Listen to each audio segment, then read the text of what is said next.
जदों तू अथरू पूजे नहीं, मैं अखियां भर के की करदा।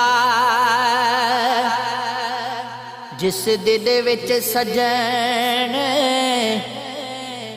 वस जाइए, इस दिल ते जुल्म कमाईदा नहीं। जदों प्यार